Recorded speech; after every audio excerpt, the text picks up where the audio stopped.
These gallant American soldiers, these Ivymen of the 4th Infantry Division, were dealt a tough hand in the Vietnam War. It was their lot to draw the almost impenetrable jungle of the 2nd Corps area near the Cambodian border to face the elite regular North Vietnamese army.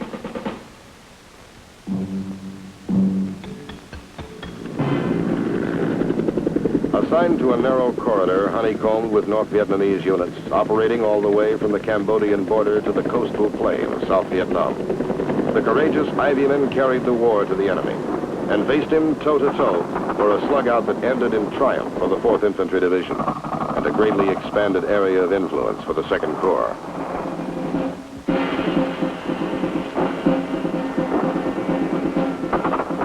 This is the heroic story of the 4th Infantry Division in Vietnam.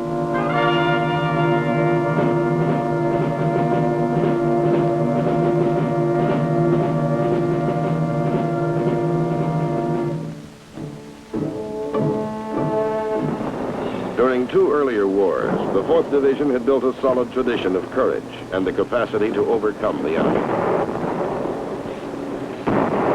Organized in 1917, the Ivy Division, so called because of the Roman numerals in its name, earned campaign streamers at the Marne, Chateau Thierry, Saint Mihiel, Verdun, and the Argonne Forest. In World War II, they spearheaded the drive along the Siegfried Line and were heavily engaged in the Battle of the Bulge.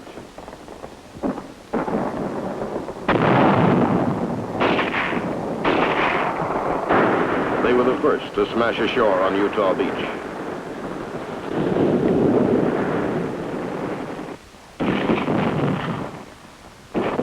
The first to set foot on German soil, and among the first to enter Paris.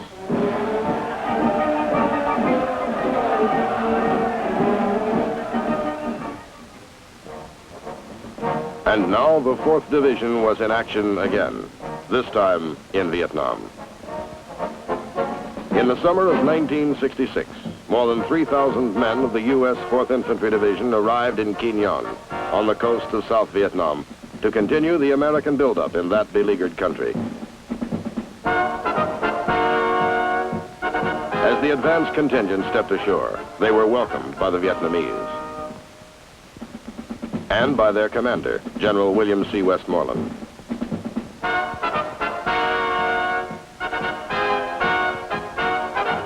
They then boarded buses to the airstrip for the last leg of the journey to their base camp near Pleiku, within the 2nd Corps area, which was located between the Cambodian border to the west and the South China Sea. The 1st Cavalry was already established in a narrow corridor at An Khê, but seasoned North Vietnamese Army units in regimental size controlled the great bulk of the area.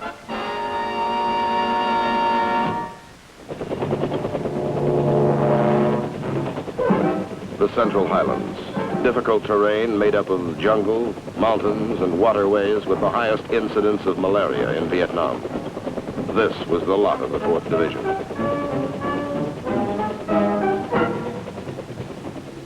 The division base was established at Dragon Mountain, renamed Camp Inari, after Lieutenant Mark S. Inari, the first Ivy officer to fall in Vietnam.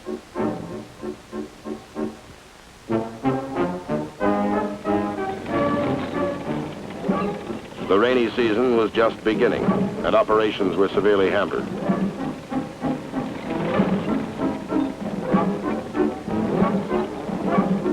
But neither the weather nor the harassing enemy could deter the Ivymen, who were determined to make the area their own.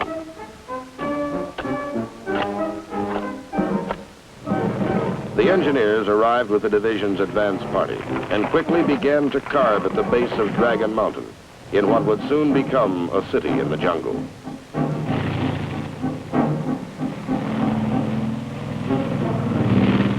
With security details always on alert against sudden attack, the men of the 4th cleared the area and established their quarters.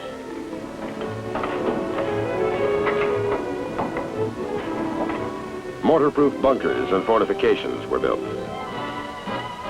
Metal runways were set down for aircraft landing strips. And roads were slashed through the jungle to keep convoys rolling and troops on the move.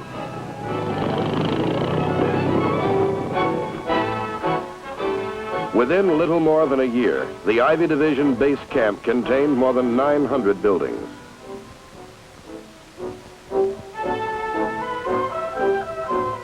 The harsh countryside was peopled mostly by Montagnards, a nomadic people who slash and burn clearings in the forest, farm it for a time, then move on.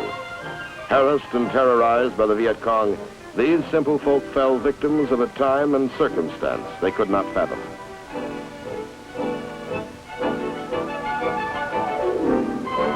A need to evacuate the Montagnards to safer areas became apparent as enemy activity increased around their villages. A program was evolved for the resettlement and care of the Montagnards.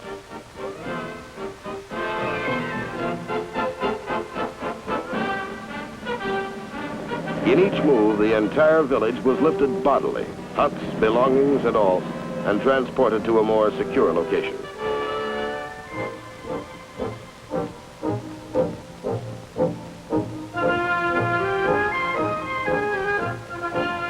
The men of the 4th Division helped to create a tight bond between the Montagnards and their country.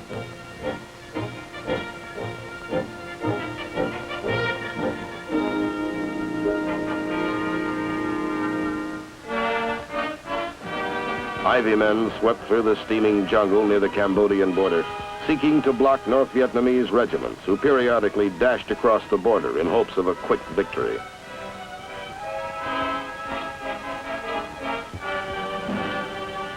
Often, small units of Ivymen would suddenly clash with overwhelming numbers of the enemy, who pounced with swift ferocity.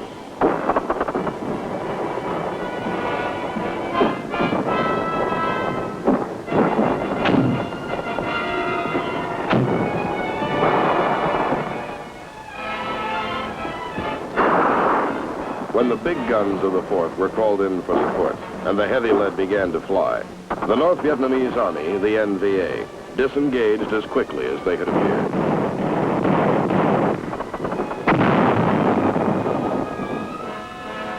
In that autumn and winter of '66, the enemy were often able to elude our pursuing fighters.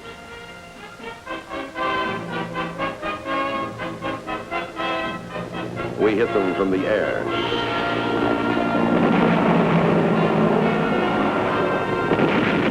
But they were adept at camouflage and could only be flushed on the ground.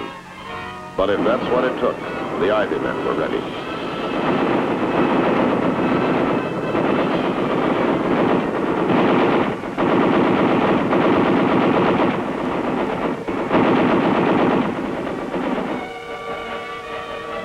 They embarked on a series of search and clear missions to locate the enemy and to rout him. The big mobile guns continued to do their share in dispersing the enemy.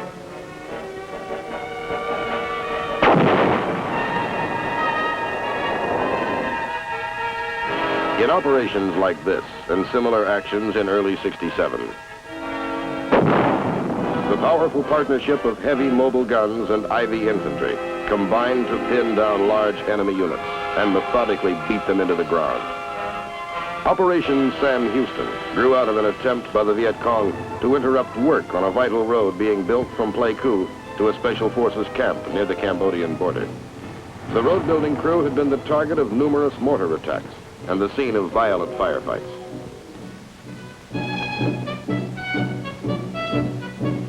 Despite intelligence reports of a large mass of NVA units, elements of the 4th Division moved through difficult terrain to meet the elusive enemy.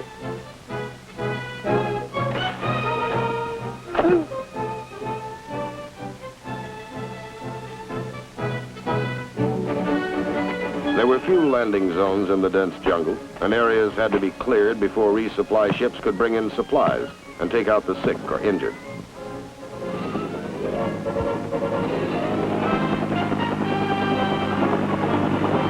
This was the only physical link with the outside.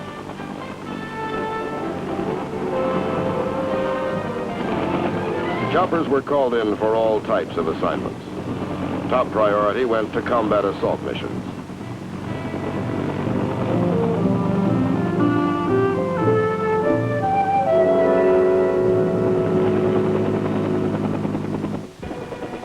To spot enemy concentrations under the umbrella of dense jungle foliage, light observation helicopters were used.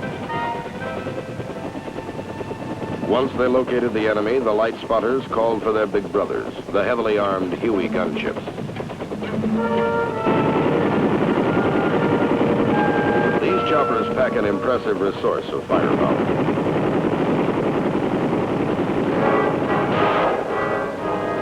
The gunships strike quickly, with uncanny accuracy and formidable power.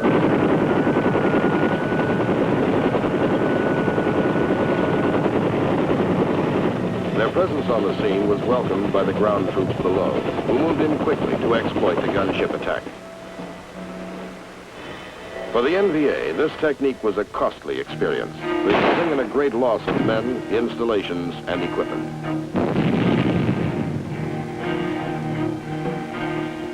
While their buddies hacked and beat their way through the thick jungle in the north, the 3rd Brigade of the 4th Division, working with the Vietnamese Army, was assigned to War Zone C along the southern waterway.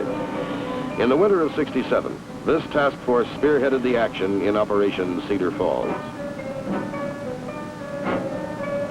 Positioned along the southern sector of the Saigon River, a mechanized battalion of Ivymen was charged with a twofold mission: to engage in clear and hold operations along the river, and to block the escape route of fleeing Viet Cong.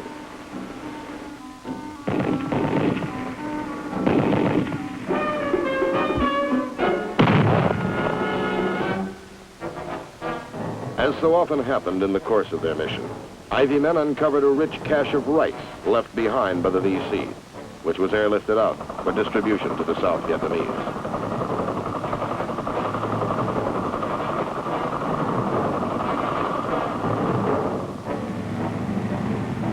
Hard on the heels of Operation Cedar Falls came Operation Gadsden, in which a battalion of Ivymen fought together with elements of the 25th Division. On one of their many sweeps deep in the jungle near Cambodia, they succeeded in taking a division-sized Viet Cong complex. At first, the Americans had met heavy resistance, but on the 2nd day, they moved in and found that overnight, the enemy had abandoned the area. The complex was there to be taken.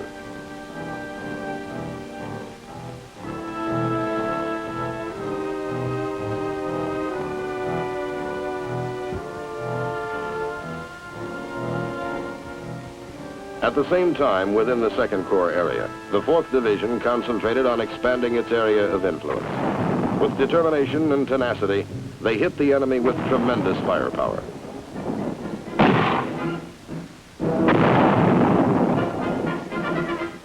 Between contacts with the enemy, the existence of the 4th Division was characterized by long periods of watchful waiting, with time for relaxation.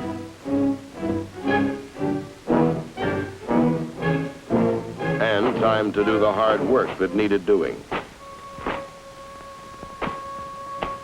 Then, all at once, short but brutal pitched battles.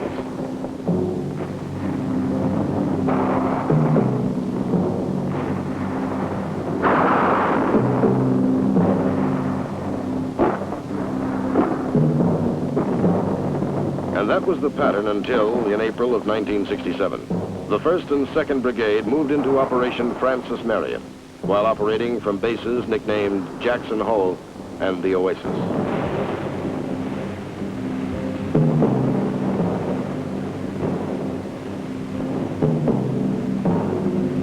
The objective was to screen and guard the strategic border west of Pleiku. Throughout the extensive operation, units of the Fighting Fourth had clashed with the well-equipped North Vietnamese troops infiltrating into South Vietnam, moving men and equipment quickly into place to block enemy forces wherever they chose to cross the border.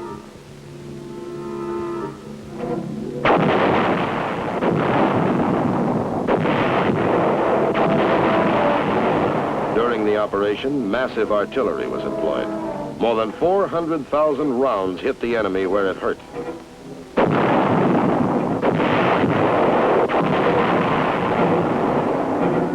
This devastating firepower was a major factor in quelling the enemy offensives and in demoralizing the NVA forces.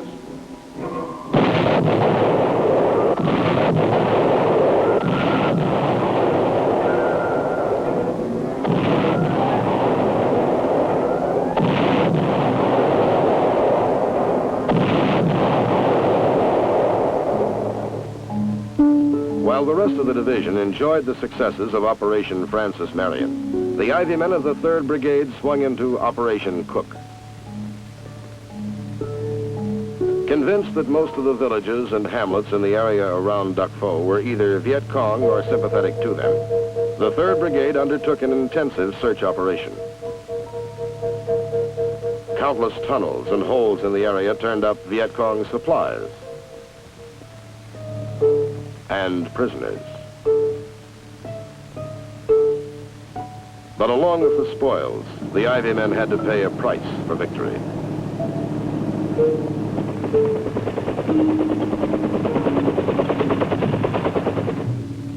In the fall of '67, a North Vietnamese Army regiment moved into the Ia Drang Valley from the sanctuary of the Cambodian mountains to threaten the Special Forces camp at Plei Mae. An area sweep was undertaken. Contact was immediately established. NVA patrols were particularly active around roads, but round-the-clock IV operations effectively neutralized the threat. The men of the 4th succeeded in blocking the NVA thrust to destroy Plei Mae, while simultaneously blocking thrusts as far south as Ban Mi Thuc. At the same time, intelligence reported a heavy enemy buildup in the dusty, inhospitable valley near Dak To, 55 miles north of Pleiku. The Ivymen quickly responded to the challenge, moving the infantry battalions of the 1st Brigade into the rugged mountains near the Cambodian and Laotian borders.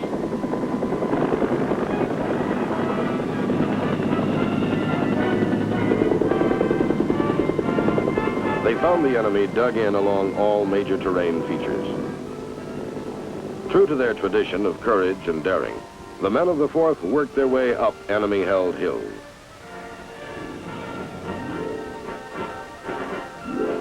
With an airstrip at Dak To under constant attack by 122mm rockets, Ivymen slugged it out in the surrounding hills in sharp-pitched fights against a shrewd, well-trained, entrenched enemy. The final battle at Dak To occurred on the northern slopes of Hill 875.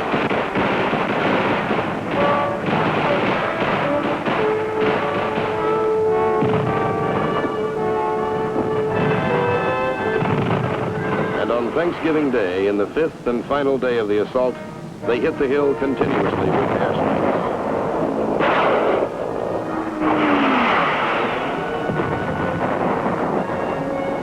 Artillery and mortar rounds. Air Force strikes destroyed whatever cover the NVA might have used in defense of their position.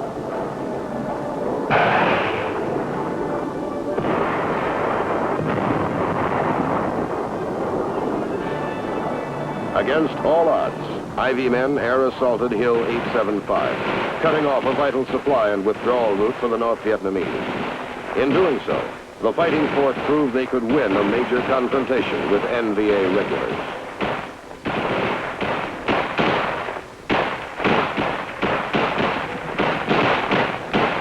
The support of all units was vital to the success of the battle. The cry, medic, shouted on the battlefield, threw into operation the most sophisticated facilities known to man in wartime. Within moments of the call, medics were on hand to treat and evacuate the injured.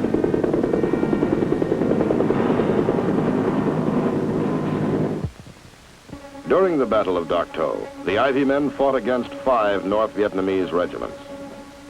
This involved 3 U.S. brigades. Supported by 17 batteries of artillery, resulting in more than 1,600 of the enemy killed in action. Throughout the rugged Central Highlands, the most significant battles were for the hilltops, since the force that controlled the hilltops controlled the valleys below. The 4th Division fought to seize the most strategic hilltops for fire bases. This meant several days of saturation airstrikes.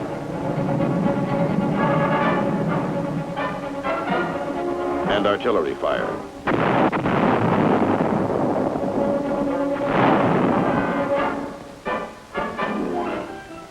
After the infantry had forged its way to the top, a bunker-type perimeter defense was constructed, followed by a land-clearing operation.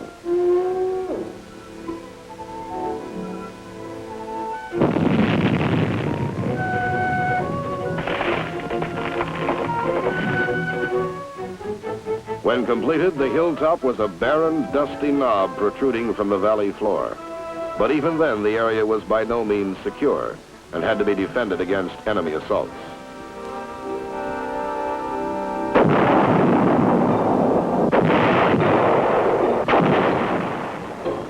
Combat patrols were sent to seek out and ambush the enemy.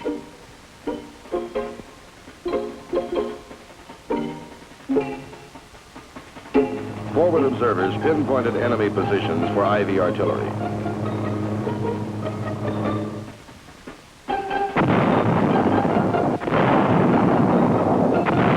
While in the valley, pursuit of the NVA continued. Contributing to the victory at Dak To were the big tanks and tracked vehicles of the division's armor. These rumbling giants brought new dimensions of firepower, mobility, and shock action to the ground fighting.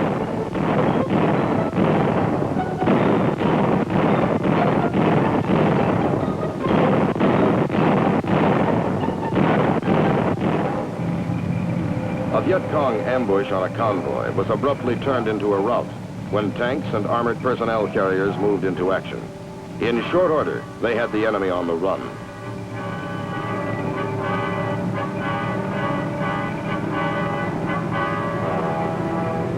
At one time, military leaders believed that the use of armor in the jungled mountains was impractical. But a tank battalion, 2 tank-laden cavalry squadrons, and a mechanized infantry battalion fulfilled a variety of successful missions with the 4th Division.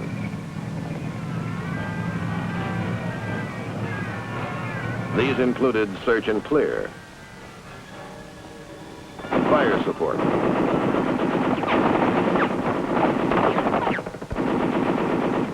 perimeter defense, road security, convoy protection, and service as a mobile reaction force. Thanks to its impressive record, armor and mechanized infantry became an integral part of the military posture in the Central Highlands.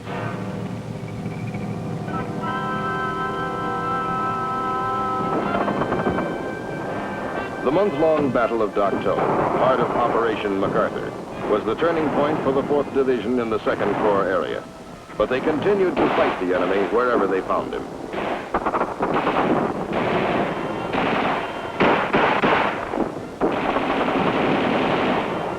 At Linlock, harassment of the evasive enemy was almost a daily occurrence.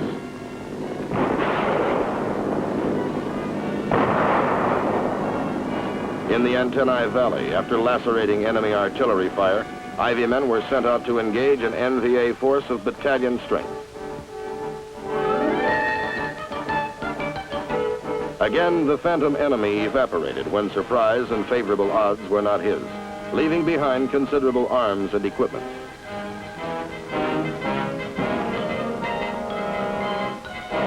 And numerous graves.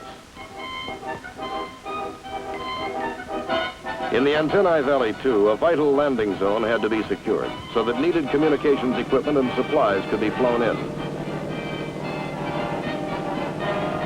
Units of Ivymen closed in on the NVA positions and met with heavy small arms fire. But in the end, the enemy was neutralized and the landing zone secured. As the struggle went on, a new enemy buildup in the Dak To area was reported in the winter of '68. Troops of Ivymen were airlifted for an assault on Strategic Hill 1049.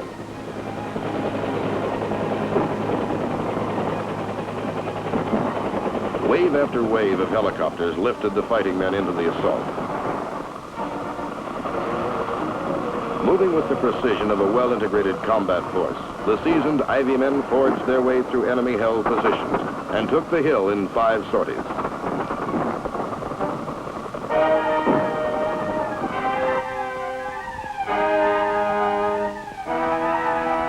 From their newly won hilltop advantage, the men of the 4th were then able to send out numerous short-range reconnaissance patrols to locate the enemy and report their position. Mortar fire was then poured into the positions to pin the enemy down.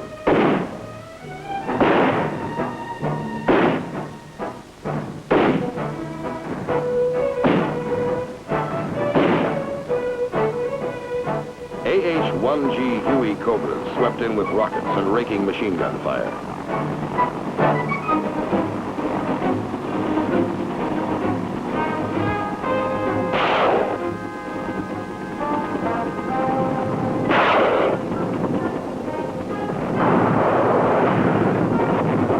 Combination of superior firepower and mobility prevented the North Vietnamese from mounting even one major offensive in the area.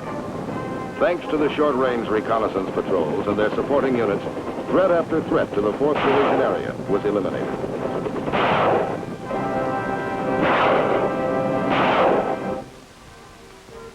The 4th Division has been eminently successful in the Central Highlands. Within 2 years, their zone of influence increased tenfold, covering some 10,000 square miles of rugged terrain. That's the story. The success of the 4th Division's mission was due to the dedication of young men working as a team. Each man was totally devoted to the job at hand and to his fellow soldier, dedicated to give the best that was in him, because that was the best way out for himself, too.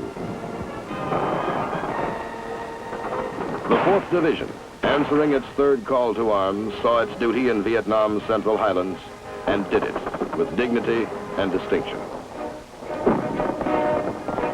The officers and men of the seasoned 4th Infantry Division stand fully prepared to defeat communist aggression and give the people of South Vietnam the opportunity to live in peace and in freedom. Throughout Vietnam, the Ivy patch is worn proudly by Ivymen and feared by the enemy.